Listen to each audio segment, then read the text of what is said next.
I finally caved in and purchased the Jacquemus Grande Chiquito bag, which has been hugely popular over the last 5 years. While I typically don't go for trendy bags, this particular one has a beautiful timeless look to it, so I wanted to see whether or not it was really worth the hype. And in this video, I'm going to share with you everything you need to know about this bag to help you decide whether or not this is a worthwhile investment for you. And that includes what fits inside, how functional the bag really is, price comparisons, and ultimately how to style this bag to see whether it fits in your wardrobe. Jacquemus is actually a French luxury brand, and in 2019 he became incredibly popular for his mini micro Le Chiquito bag. But because that bag was way too small for practical everyday wear, he came out with the Le Grande version. And it now comes in a huge variety of different styles, colors, and also different materials. Especially if you're new to buying luxury bags, you might be wondering whether or not this bag retains its value. And so far it's actually done a great job, actually increased its value at almost 30% over the last 3 years, which means about a 10% increase per year. And that's very comparable to some of the designer luxury bags that are more legacy. Even though Jacquemus white bags almost never go on sale, especially in classic white colors like this,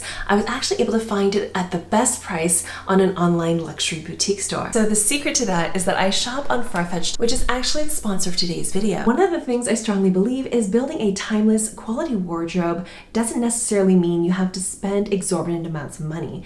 So I've actually worked with Farfetch to get you a 10% promotion code that you can use on your purchases on their website. And the code's right on the screen with the details down in the description box below. Even though I partner with Farfetch, I paid for all these items out of my own pocket. The bag, the top, my pants, and even my hat. I actually first started using Farfetch back in 2017 when I was looking for unique out-of-season items. It's almost like going to Paris and shopping through these small boutique stores that you can easily access from the comfort of your own home. But what I love about Farfetch is even though it represents boutiques from around the world, they're very transparent about their pricing and include all the duties and taxes you would anticipate to pay all upfront in the price that you see for the product. Sometimes you can get some great cost savings when you shop through Farfetch, like I was able to when I purchased this Jacquemus Grande Chiquito bag for $745 US, which is comparable to how it was when it was priced 3 years ago. But the exact price of your bag might differ based on where you're located and where the item is located. Another thing I've noticed after the pandemic is that a lot of retailers have been struggling with dealing with the volume of returns that people have been making. So a lot of retailers are now charging you for the return shipping label or charging you a restocking fee. But at Farfetch, they still give you that incredible flexibility of giving you 14 days for a free return, which means a free prepaid shipping label and no restocking fee. That's especially important when you're buying more expensive, quality clothing and items because you want to make sure that the fit and sizing is perfect. This Jacquemus bag is made in Italy, made of 100% calfskin leather. The leather material on this bag is not just a flat piece of leather, but in fact, there's a bit of a cushion which makes it feel more luxurious. All the leather pieces are stitched together very evenly and are sealed across the side so that there's no exposed pieces of leather. This clasp is actually a very strong magnetic clasp, even more so than some of the higher end luxury brands, and takes a little bit of grip for you to open it properly. And the secret to that is this little ledge here in this magnetic clasp at the top. Now, I personally think that it's a pro because I don't want people to easily be able to get into my items. But if you need to really easily access your items within 1 second, this might not be the bag for you. The interior has a cotton lining that's actually beige instead of white, which I prefer because white can get dirty quite easily. This bag does have a card slot in the back here, which makes it easy to access things like credit cards and ID that you use pretty often. It also has a leather piece on the inside that says Jacquemus made in Italy, and the lining is actually completely flat against most of the interior of the bag. You'll find that in cheaper bags, this lining can be a little loose. I thought that this bag would be clunky or hard to hold because of the design, but it actually is very comfortable to wear. It also does come with a durable, thick dust bag, but I don't normally use this. I do love the fact that the branding is quite subtle with just a little bit of gold lettering towards the bottom. It also comes with one long strap that says Jacquemus on the buckles. You can easily clip on the strap just like this, and then turn it into a crossbody or shoulder bag. You can easily adjust the strap length by moving this button along a different hole. It's a little hard at first, but the leather will loosen up over time. If your bag strap has too much excess bent leather pieces like this, all you need to do is pull down on this strap and that'll straighten that out for you. One of the most surprising things about this bag is how much you can fit in it. That's because of the trapezoid shape and the fact that you can fit so much more towards the bottom because it's so wide. This bag actually holds way more than most of the mini bags I've reviewed on my channel. I can fit the largest iPhone 14 Pro Max along with a laundry list of bulky items like my iPhone charger, hand cream, sunglasses, scrunchie, and I was even able to tuck away the strap of the bag. And I was still able to securely close the bag with no problems at all. I have only owned this bag for about a week or so, so I can't tell you exactly how this will wear over 3 to 5 years, but I can tell you what I think will happen over time. In the past week, I've put this bag through the ringer because I really wanted to see what the true wear and tear of this bag is like. I wore this to a giant amusement park and safari, then later I took it out at a nice restaurant. When it comes to wear and tear of this bag, this leather material is surprisingly very easy to clean and easy to wipe any dirt away. I've actually left this mark on the bag to show you how easy it is to wipe scuffs away. All you need to do is take a white cloth like this one, make sure it's damp, and then wipe it away just like this.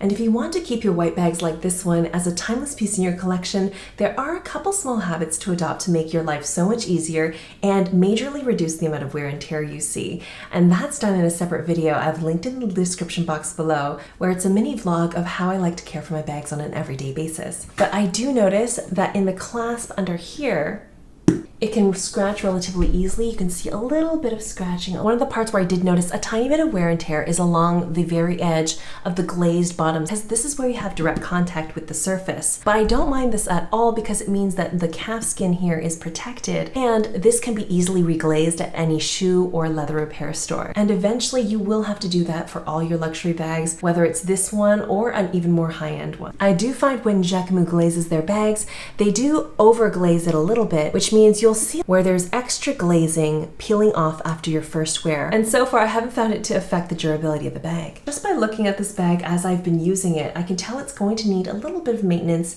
If you didn't know, leather is actually breathable material, so you should be conditioning this just like you condition your hair, and that'll prevent your straps and bag from having wrinkles over time. Jacquemus has a wide range of bags to choose from, but if you're not quite sure exactly which one to buy, Farfetch actually has a great article comparing all the different Jacquemus bags. But the reason I went for the Grande version is because it's the largest and most practical version of all the bags to use, and in my opinion, I think it's the most timeless version. The most comparable bag I have in my collection to the Jacquemus is actually my Vulgari Serpenti bag, which is at least 3 times more expensive. The reason I would recommend the Jacquemus Grande Chiquito bag over my Vulgari Serpenti is that it's far more versatile. And while there's no question there's room for every collection for a bag like this, and the construction is impeccable, you are limited to wearing this for more special events or indoor events. But for this one, I never actually have to think about my outfit when I wear it out. This bag has been one of the more easier bags to style in my collection. I can wear it with a pair of sweatpants, I can wear it with a nice dress, or even add it as an accessory if I go as a guest for a wedding or to a work event. You'll see it's just the right size to fit my 5'7" frame. Just so you have a better idea of how this bag looks on you, I modeled the shortest strap configuration on the left and the longest on the right. After testing this for many days, I find it's most comfortable wearing the longest strap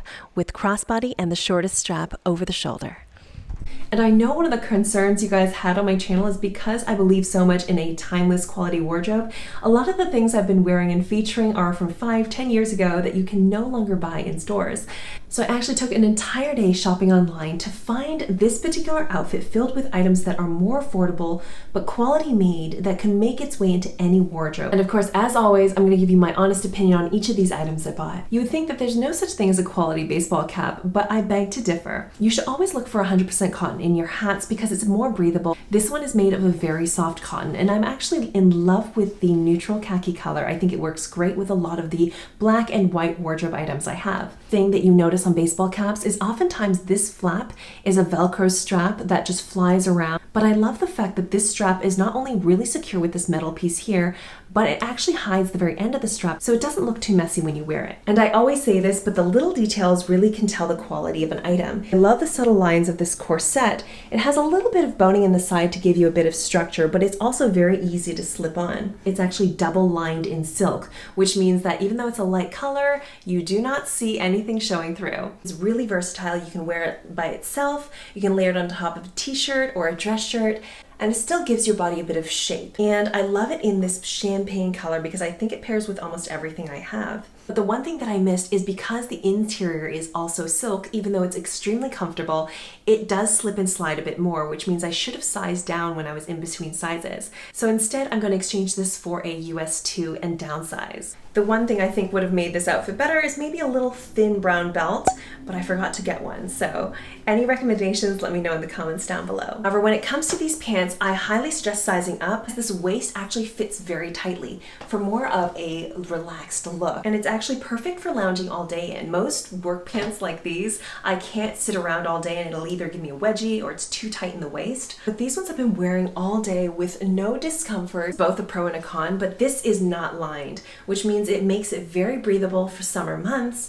But if you're looking to wear like dark underwear, it's definitely going to show through here. I normally almost never hem my pants. I'm around 5'7", but this pant still runs a little long for me. So expect that you're going to have to take this to a tailor or hem it yourself. The 10% promo code on screen can also save you money on all these items. This is an amazing starter bag, whether you're new to luxury or especially if you want to buy a white bag, but you're too scared to invest a lot of money into it because you're too klutzy and you're afraid of getting it dirty. So the only kind of people I wouldn't recommend this bag for is people who like an open top bag, like a tote that has really easy to access pockets. This also makes a great option for those of you who want a great everyday bag, something that's really easy to style and works for any occasion. The only times I wouldn't really consider wearing this for is if you're doing some hardcore hiking, camping, or if you're going to the workplace needing to bring a laptop. And if you're still not sure what bag to buy next to suit your needs, I have an entire luxury bag playlist filled with reviews to help you out with your decision.